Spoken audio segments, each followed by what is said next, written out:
Madame, Monsieur, bonjour. Merci de choisir RTI1 pour vous informer. Voici les titres de ce journal. C'est parti pour l'édition 2024 des Assises nationales des femmes de Côte d'Ivoire, en acronyme ANAFSI. 3 semaines durant, la ministre de la Femme, de la Famille et de l'Enfant va conduire une caravane dans les 14 districts pour recueillir les avis des femmes ivoiriennes sur les réalités qu'elles vivent. Le Premier ministre Robert Begré-Mombé salue l'initiative et reconnaît que les femmes sont les chevilles ouvrières de la vision Côte d'Ivoire 2030. Un peu plus loin de nos frontières, du 15 au 20 avril 2024, la Côte d'Ivoire a participé aux réunions annuelles de printemps du groupe de la Banque mondiale et du Fonds monétaire international. La délégation ivoirienne a multiplié les rencontres avec les hauts dirigeants de ces institutions financières, ainsi que des audiences avec des groupes de la finance mondiale. Au terme de cette mission, les ministres ivoiriens sont satisfaits. Les choses se sont accélérées au Parlement britannique dans la nuit d'hier à aujourd'hui. Le Parlement a finalement approuvé le projet de loi permettant l'expulsion vers le Rwanda de demandeurs d'asile entrés illégalement au Royaume-Uni.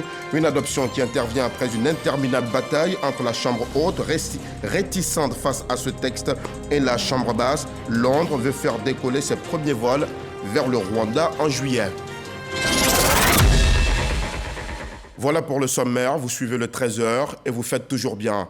Pendant 3 semaines, la ministre de la Femme, de la Famille et de l'Enfant va conduire une caravane dans 15 localités des 14 districts du pays. Nassene Batouré va recueillir les opinions des femmes sur les réalités qu'elles vivent, leurs besoins pour une meilleure autonomisation et leurs recommandations inscrites dans un livre blanc remis au chef de l'État Alassane Ouattara. Tout ceci dans le cadre des ANAFSI, les Assises nationales des femmes de Côte d'Ivoire, lancées hier lundi par le Premier ministre Robert Begré-Mombé. C'était au Sofitel Hôtel Ivoire d'Abidjan. Les précisions d'Alexis Ouedraogo. À l'initiative du ministère de la Femme, de la Famille et de l'Enfant, le top départ des Assises nationales des femmes de Côte d'Ivoire a été donné. Fédérer et valoriser les énergies féminines pour le développement de la Côte d'Ivoire.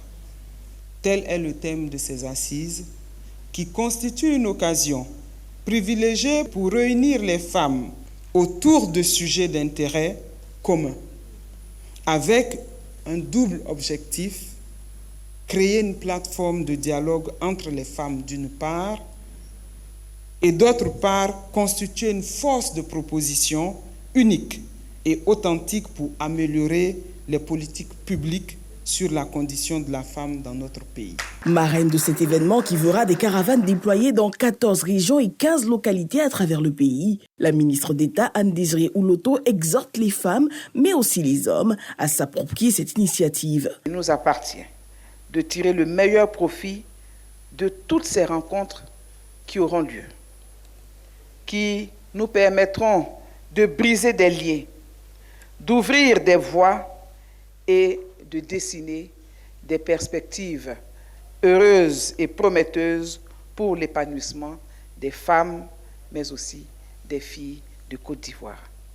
Au cours des prochaines semaines, des missions conduites par la ministre des Femmes seront à votre écoute. Il n'y a pas d'âge, il n'y a pas de niveau social, il s'agit des droits de toutes les femmes, quelle que soit notre position sociale, quelle que soit notre position géographique. Nous ne devons donc pas nous auto-censurer. Pour le Premier ministre, ces assises s'inscrivent dans la vision du chef de l'État Alassane Ouattara de bâtir un pays égalitaire où hommes et femmes trouvent leur place. Les grandes avancées sociales et économiques réalisées par la Côte d'Ivoire depuis 2012, sous le leadership du président Alassane Ouattara, ont permis une amélioration certaine de la condition des femmes dans notre pays. Cependant, nous ne devons pas ignorer que des défis majeurs restent à relever si nous voulons permettre aux femmes d'occuper toute leur place dans notre société humaine, transformer leur vie au quotidien et par ricochet la vie de la nation. Robert Begré-Mombé n'a pas manqué de rendre hommage au chef de l'État, à ses côtés la première dame Dominique Ouattara.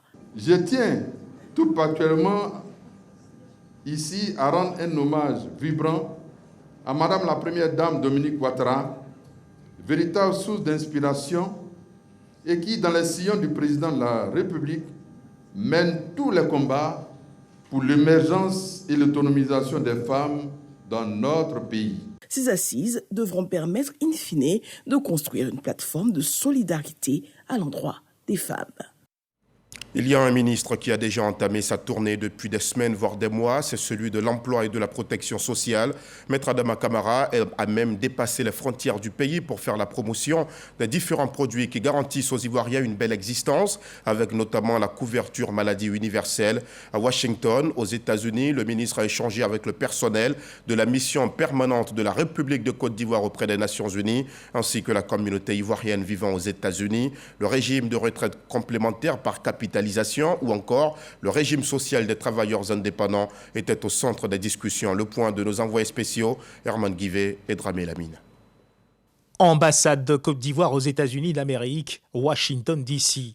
Les bénéfices de la couverture maladie universelle et ceux de la complémentaire présentés au personnel de la représentation diplomatique. Une initiative portée par le ministère de l'Emploi et de la Protection sociale, baptisée la Ronde du Social. Monsieur le ministre, votre présence à Washington traduit non seulement l'importance que le gouvernement accorde au bien-être des Ivoiriens, mais dénote aussi de la haute vision sociale du chef de l'État qui veut que les Ivoiriens, à la fin de leur carrière, abordent avec plus de sérénité cette étape cruciale de leur vie. Merci pour l'opportunité que vous donnez aux Ivoiriens établis loin de leur terre natale de faire connaissance avec les produits de la SEGRAE, de la CNPS et de la CENAM. Le ministre de l'Emploi et de la Protection sociale, Maître Adama Camara, renseigne les membres de l'ambassade sur la nécessité pour eux d'adhérer aux différents produits sociaux présentés. Vous qui êtes de la diaspora, beaucoup d'entre vous sont des soutiens de ceux des nôtres qui sont restés au pays. Et structurellement, vous pouvez les aider à payer leurs cotisations. Payer une cotisation mensuelle de 1000 francs, vous aurez sauvé la vie de beaucoup. Pour ce qui vous concerne, vous avez la possibilité d'être les régulateurs pour les fonctionnaires et agents de l'État de Côte d'Ivoire de ce que vous souhaitez avoir comme revenu de remplacement le jour où vous irez à la retraite. Chers frères et sœurs, je voudrais vraiment vous exhorter à vous approprier ces instruments de protection sociale. Présentation minutieuse des différents produits sociaux, la couverture maladie universelle et la complémentaire. L'auditoire ne veut rien manquer des différentes informations véhiculées. Il se réjouit d'ailleurs de ce cadre d'échange initié en sa faveur. On va souvent à Abidjan, mais on ne sait pas que la CEMI, on pouvait en bénéficier de sorte que si éventuellement, je veux dire, on souffrait d'un bobo sur place à Abidjan, on pouvait l'utiliser. Le ministre et ses collaborateurs nous ont édifié là-dessus pour dire que bon, c'est ouvert à tout le monde, aux gens de la diaspora. Donc il nous appartient maintenant, n'est-ce pas, de faire la promotion de cela. Vraiment, merci infiniment. Étant ici, souvent, on n'a pas les éléments nécessaires, les vrais éléments pour savoir ce qu'il faut faire et puis comprendre. Parce que bon, même quand on appelle au pays, ce n'est pas la même chose. Mais avec cette rencontre, bon, les choses sont claires. On a compris, on a posé des questions, donc on sait où aller, où mettre ses pieds, comme on dit. Restons aux États-Unis pour voir le bilan de la mission conduite par les ministres de l'économie, du plan et du développement et celui des finances et du budget. Ils ont rencontré durant 5 jours les plus hauts dirigeants des grandes institutions qui tiennent la finance et l'économie mondiale. Une mission fructueuse puisque la coopération économique entre notre pays, la Côte d'Ivoire et toutes ces institutions est au beau fixe. C'est ce que nous dit Serge Coléa. Les réunions de printemps du FMI et du groupe de la Banque mondiale ont offert un cadre de discussion, de partage d'expériences et de plaidoyer au ministre de l'économie, du plan et du développement Niale Kaba et au ministre des finances et du budget Adama Coulibaly. Des propositions ont été formulées de faire en sorte que les dépenses puissent être contrôlées de manière à ce que les pays puissent bien gérer leur déficit budgétaire, de manière à arriver à une consolidation budgétaire au cours des 2 prochaines années afin de permettre de préserver la stabilité macroéconomique. L'autre point qui a été soulevé, c'est justement la question de la mobilisation des ressources domestiques. La Côte d'Ivoire, entre autres défis, entend améliorer sa politique budgétaire, notamment au niveau du recouvrement fiscal. Autre préoccupation abordée, l'insécurité et les crises successives dans la sous-région ouest-africaine. C'est des sujets qui ont été longuement discutés avec les différents partenaires qui comprennent effectivement que la Côte d'Ivoire paye un prix important pour la stabilité de la sous-région. Et c'est vrai, nous avons des pressions sur nos infrastructures sociales, nous accueillons des réfugiés en grand nombre. Tout ça fait effectivement que nous faisons face à des dépenses imprévues. Donc nos partenaires sont sensibles à toutes ces questions et je pense que dans nos discussions, ce sont des points qui ont été notés et les discussions seront prises dans ce sens-là pour appuyer la Côte d'Ivoire à faire face à tous ces problèmes d'insécurité au niveau de la sous-région. Le pays pourra également bénéficier de financements climatiques avec l'engagement et l'appui de la Banque mondiale.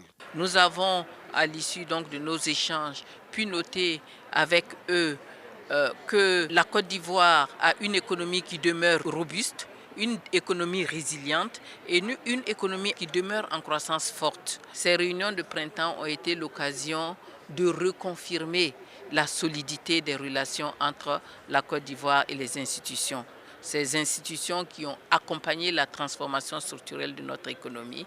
Rideau sur les réunions de printemps du FMI et du groupe de la Banque mondiale qui ont rythmé l'actualité économique du 15 au 20 avril 2024. Vous ne le saviez peut-être pas, 90% des accidents de la route sont causés par le facteur humain. Le chiffre est important puisqu'il démontre clairement que nous sommes nous-mêmes les causes de tous les dangers sur la route. Le conseiller technique chargé de la coordination des actions de sécurité routière au ministère des Transports, Étienne Kouakou, préconise l'éducation et la sensibilisation pour réduire les accidents graves de la route. Il s'est exprimé dans la tribune Tous Savoirs Sûrs, une tribune d'échange du Centre d'information et de communication gouvernementale. Étienne Kouakou a répondu aux questions des journalistes le mardi 16 avril 2024 dans la commune du Plateau. C'est ce que nous montrent Jean-Michel Quadio et Léon Brou. Selon l'OSER, l'Office de sécurité routière, chaque année, les accidents de la route font perdre à la Côte d'Ivoire au moins 3% de son produit intérieur brut. Voilà qui invite incivisme et insécurité routière au centre de Tout Savoir Sûr, l'émission du Centre d'information et de communication gouvernementale. Le ministère des Transports propose des solutions et appelle à une implication collective pour endiguer le phénomène. La stratégie nationale de sécurité routière que nous sommes en train de déployer va nous permettre, avant 2025, d'atteindre l'objectif de réduire de 25% les accidents de la circulation routière et de réduire aussi de 25% le nombre de blessés et de tués sur nos routes. C'est un impératif pour nous. Nous avons convenu que les efforts que nous entreprenons à notre niveau, seuls ne suffisent pas tant que autour de nous, dans la sous-région, les mêmes efforts ne sont pas entrepris. C'est pourquoi nous pensons que l'harmonisation des efforts de sécurité routière doivent être démises dans la sous-région pour que tous ensemble, nous puissions dire « Ah, c'est fini, l'incivisme sur les routes et bienvenue à la sécurité routière ». L'Organisation mondiale de la santé évalue dans son rapport de 2023 à plus d'1 million le nombre de morts causés par les accidents de la circulation. Dans un autre chapitre, la première promotion de la licence professionnelle management de la grande distribution est enfin connue. Ce sont 19 étudiants dont la formation a duré presque 2 ans, lancée en octobre 2022. C'est le fruit du partenariat qualifié d'innovant entre une entreprise de grande distribution basée en Côte d'Ivoire et l'INPHB, l'Institut national polytechnique Houphouët-Boigny de Yamoussoukro. Davis Soyo a assisté à la remise des diplômes. Ils sont aptes à intégrer l'univers de l'ensemble des grandes chaînes de magasins s'occupant de la distribution à grande échelle des produits de consommation. Ces auditeurs au nombre de 19 reçoivent leur diplôme en licence et management de la grande distribution. Nous avons acquis des connaissances très diversifiées et nous avons la responsabilité de mettre en pratique sur nos lieux de fonction tout ce qui nous a été enseigné. Formés durant 18 mois par l'Institut national polytechnique Houphouët-Boigny de Yamoussoukro et son partenaire, ces étudiants constituent la première promotion des professionnels des hyper- et supermarchés. Cette licence professionnelle, management de la grande distribution, c'est donc un facteur clé pour nous et qui est devenu un symbole des évolutions dont le pays a besoin. Notre mission aujourd'hui, c'est de créer le meilleur pour les postulants au programme. Des formations dans le domaine du commerce, dans le domaine de la gestion, sont des formations qui demandent des compétences uniques. Et donc, Intégrer une telle formation avec un parcours alternant en contact direct avec le milieu professionnel, c'était un challenge.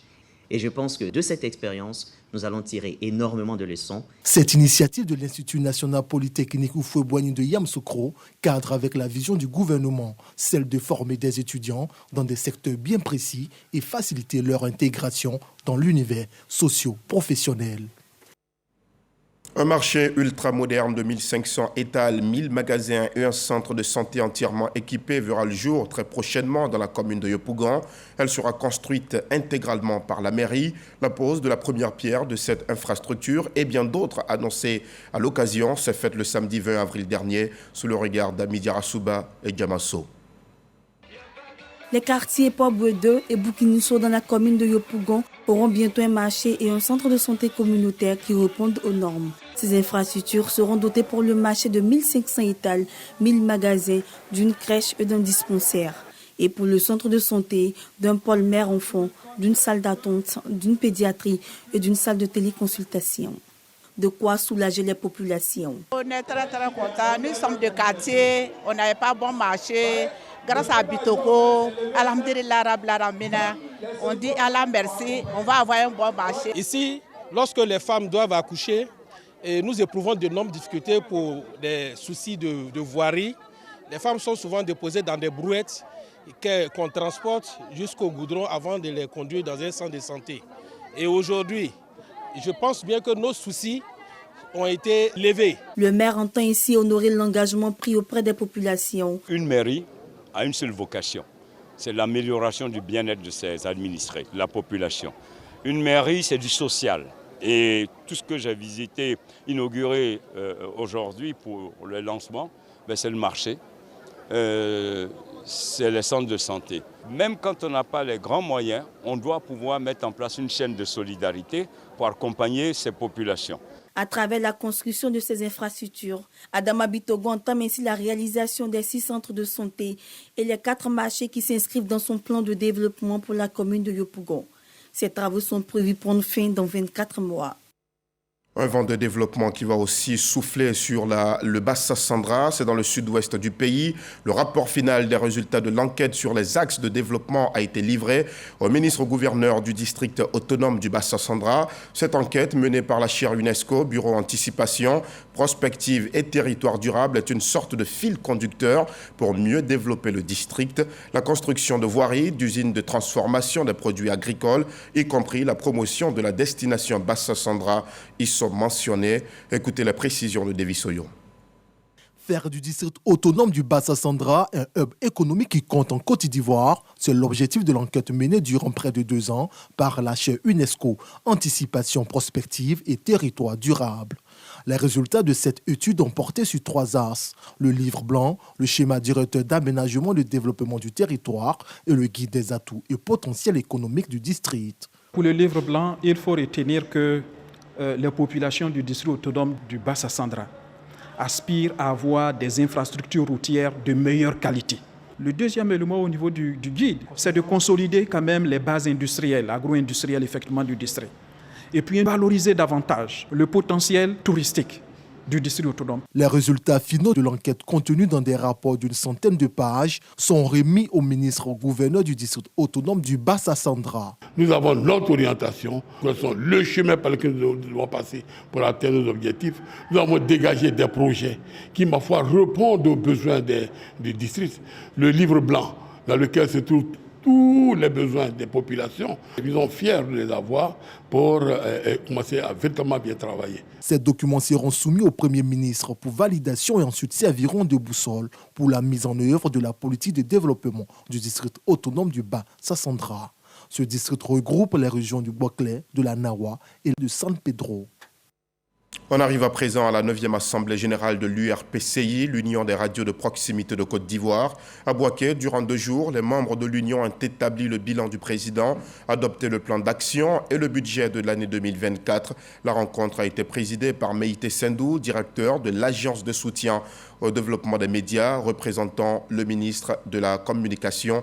Un reportage signé Jean-Yves Zadi et Kader Sogodogo. 9e Assemblée générale de l'Union des radios de proximité de Côte d'Ivoire, URPCI. Il s'agit ici de faire le point du mandat du président sortant, d'adopter un plan d'action et un budget pour l'année 2024, procéder également au toilettage des textes et enfin le renouvellement des instances dirigeantes de l'Union. Le bilan a été fait par le président sortant Éric Gou, qui du reste est candidat unique à sa succession. Cette activité connaît le soutien de l'institution en charge de la régulation de la communication qui félicite l'URPCI pour le comportement responsable de ses membres. En 25 ans, nous pouvons nous féliciter d'avoir eu à interpeller les radios de proximité que très peu de fois. Une conférence inaugurale autour du thème « Les radios de proximité face aux défis du développement. Quelle contribution de l'Agence de soutien et de développement des médias ?» animée par son directeur général Meïté Sindou, qui représentait pour l'occasion le ministre de la Communication, des médias et de la francophonie, Amadou Koulibaly. Avec le FSDP et la SDM, en 2010, le réseau, en tout cas des radios de proximité, a bénéficié donc de programmes de formation, d'une part, bénéficié également d'équipements. De 2010 à 2021, c'est environ 400 millions qui ont été investis donc, dans le cadre de programmes concernant directement votre réseau. Si nous sommes efficaces en année 1, l'accompagnement de l'État montera en puissance en année 2, et ainsi de suite, et ainsi de suite. Au sortir de nouvelles résolutions pour la bonne marche de l'Union des radios de proximité de Côte d'Ivoire. Le premier comité de pilotage du projet Yeretali s'est tenu à Abidjan à l'initiative de l'ONG Action contre la faim. Yeretali est un projet conçu pour améliorer la résilience des communautés et des services sociaux essentiels dans les principales villes frontalières de la Côte d'Ivoire et du Burkina Faso voisin. Chris Diomandé et Franck Quadio pour en faire le point. C'est un projet transfrontalier entre la Côte d'Ivoire et le Burkina Faso axé sur la résilience communautaire baptisé Yeretali. Déjà un an d'activité, centre d'action, les régions des Hauts-Bassins et les Cascades du Burkina Faso et la région du Bonkani en Côte d'Ivoire. À l'initiative, l'ONG Action contre la faim qui renforce ainsi de manière durable les moyens de subsistance des individus, des ménages, des communautés ciblées et leur accès aux services sociaux de base améliorés. C'est un projet qui... en tout cas, se propose d'accompagner ou de supporter le gouvernement ivoirien dans les efforts du programme social du gouvernement, notamment son axe 1 de lutte contre les fragilités sur les régions nord.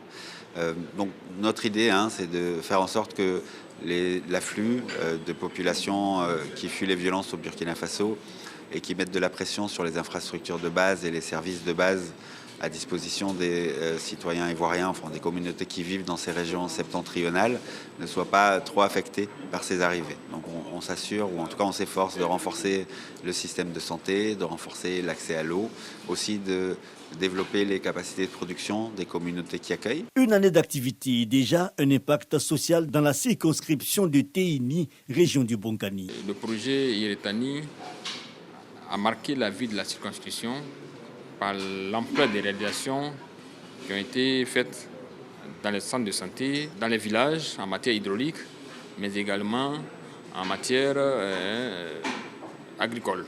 De nombreuses populations ont pu bénéficier de semences agricoles, ce qui a accru la productivité et la production agricole dans la zone et a réduit un peu les risques d'insécurité alimentaire.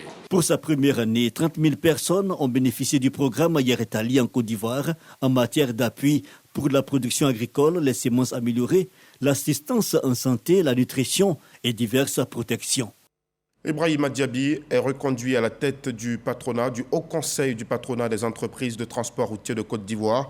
L'annonce a été faite à l'issue de l'Assemblée générale ordinaire qui s'est tenue lundi dernier dans la commune du Plateau. Ce mandat donne l'occasion à Ibrahima Diaby et son équipe dirigeante de relever tous les défis liés au secteur du transport. Voyons le reportage de Jean-Michel Quadio et Léon Brou. Assemblée générale ordinaire du Haut Conseil du patronat des entreprises de transport routier de Côte d'Ivoire. Au menu, bilan des 5 dernières années d'activité, révision des tests, élection de nouveaux conseils d'administration. 100 délégués du secteur du transport routier issus de toutes les localités du pays. Un choix, Ibrahima Diaby. directeur général sortant, reconduit à l'unanimité pour un nouveau quinquennat. C'est avec beaucoup de joie que nous sommes donc à cette assemblée pour donc faire le rapport d'activité du Haut Conseil et tracer les perspectives que nous avons donc pour les années à venir, pour que nous puissions, avec le quitus obtenu, poursuivre les travaux que nous avons à faire. Nous avons aujourd'hui des plaidoyers pour la poursuite de la construction des aires de stationnement, pour la poursuite des constructions des gares routières, aussi bien à Abidjan que dans les chefs-lieux de région. Nous avons d'autres plaidoyers pour que véritablement tout ce qui est formation puisse continuer. Reconnaissant cette organisation comme son seul interlocuteur, l'État, à travers le ministre des Transports, se veut enchanté par cette confiance renouvelée. En ce qui concerne donc, la gare routière internationale, qui est une de vos grosses préoccupations, donc, nous mettons tout en œuvre pour qu'à la mise en circulation donc, du métro, on puisse inaugurer la gare. Pour moi, il est important que nous puissions travailler pour que d'abord le Haut Conseil même soit installé dans de bonnes conditions, mais également que nous puissions apporter donc, des appuis. Le Haut Conseil du patronat des entreprises de transport routier de Côte d'Ivoire a pour mission, entre autres, d'instaurer ordre et discipline dans le secteur du transport terrestre.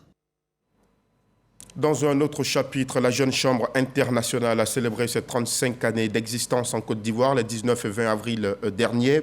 35 années de passion, de leadership et de service désintéressé. C'est ce que prône ce club service. Voyons le reportage d'Olivier Kra et Jean-Marc Djadji.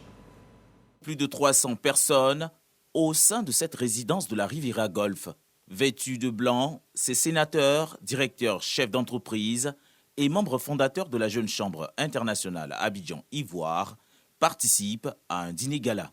Après 35 années d'existence, c'est l'heure de renouer les relations amicales entre anciens et nouveaux membres. Aujourd'hui, nous avons 35 ans, et cela grâce à vous. Nous voudrons vous reconnaître le mérite de vos actions qui ont permis à notre OLM des villes de prospérer et de continuer à faire la fierté de la Jeune Chambre Côte d'Ivoire et de la Jeune Chambre internationale de manière générale. Placé sous le sceau du président de la Haute Autorité pour la bonne gouvernance, Epiphane Zoro Balo invite la jeune génération à la culture de la bonne gouvernance afin de pérenniser les valeurs qu'incarne la JCI Abidjan-Ivoire. Il est temps de parler de dividendes économiques de la gouvernance. On peut être pauvre, sans ressources naturelles, mais avec une qualité de gouvernance. On peut saisir toutes les dividendes économiques, on peut rationaliser et avancer sur la voie de développement. La Jeune Chambre internationale Abidjan-Ivoire, JCI-AI, est une organisation de jeunes citoyens âgés de 18 à 40 ans et qui a pour mission d'offrir aux jeunes des opportunités de développement en donnant la capacité de créer des changements positifs. À la faveur de cette soirée, des prix ont été décernés aux partenaires pour leur implication dans la vie de la JCI Ivoire. À l'initiative de l'UNESCO, la Chambre nationale des rois et chefs traditionnels de Côte d'Ivoire participe à un atelier de renforcement de capacité. Les têtes couronnées sont formées à l'éducation, à la santé et à la vie saine en faveur de la jeunesse. Cette activité s'inscrit dans la droite ligne de l'adoption par la Côte d'Ivoire de la stratégie continentale de l'Union africaine établie en avril 2023 à Brazzaville. Le reportage de Kader Sogodogo. En avril 2023, à Brazzaville, 25 pays, y compris la Côte d'Ivoire, proclamaient l'engagement de l'Afrique de l'Ouest et du Centre pour les adolescents et les jeunes en matière d'éducation, pour la santé et le bien-être. L'UNESCO, acteur majeur de la mise en œuvre de cette vision, dans sa stratégie intègre la chefferie traditionnelle comme maillon essentiel de sensibilisation. C'est tout le sens de ce conclave entre l'UNESCO et la Chambre nationale des rois et chefs traditionnels de Côte d'Ivoire qui s'est ouvert à Yamoussoukro. Le choix de la Chambre nationale des rois et chefs traditionnels n'est donc pas fortuit. En effet, à l'instar des institutions politiques, les rois et chefs traditionnels jouent un rôle essentiel dans l'élaboration des normes sociétales et ont la capacité d'influencer les attitudes dominantes de nos communautés à l'égard des jeunes et de leur accès aux programmes d'éducation susceptibles de protéger leur santé et leur bien-être. La Chambre nationale des rois et chefs traditionnels entend jouer sa partition. Le présent atelier s'inscrit par conséquent dans la droite ligne de nos missions et attributions et nous nous réjouissons de la démarche entreprise par l'UNESCO qui, au-delà de la formation sur l'éducation à la santé et à la vie saine, est un moment de partage d'expériences et de dialogue intergénérationnel. Une seule méthodologie, présentation, communication et plénière pour mieux imprégner les têtes couronnées sur l'engagement de haut niveau pris à Brazzaville. Dans l'actualité hors de nos frontières, les choses se sont accélérées au Parlement britannique dans la nuit d'hier à aujourd'hui. Le Parlement a finalement approuvé le projet de loi permettant l'expulsion vers le Rwanda de demandeurs d'asile entrés illégalement au Royaume-Uni. Une adoption qui intervient après une interminable bataille entre la Chambre haute, réticente face à ce texte controversé, et la Chambre basse. Londres veut d'ailleurs faire décoller ses premiers vols vers le Rwanda en juillet. Ce projet est présenté comme une mesure phare de la politique de lutte contre l'immigration clandestine du Royaume-Uni. Le Rwanda va recevoir de l'argent en échange de l'accueil des migrants. Le gouvernement britannique prévoit par ailleurs de rémunérer à hauteur de 3 500 €, un peu plus de 2 millions de francs CFA, les demandeurs d'asile qui, de manière volontaire, souhaitent être délocalisés au Rwanda. Et voilà, la montre tourne. C'est le moment de mettre un terme à ce journal. Merci aux équipes techniques et de rédaction qui le fabriquent. Merci à vous aussi de l'avoir suivi. Restez sur la chaîne qui rassemble. Nos programmes se poursuivent.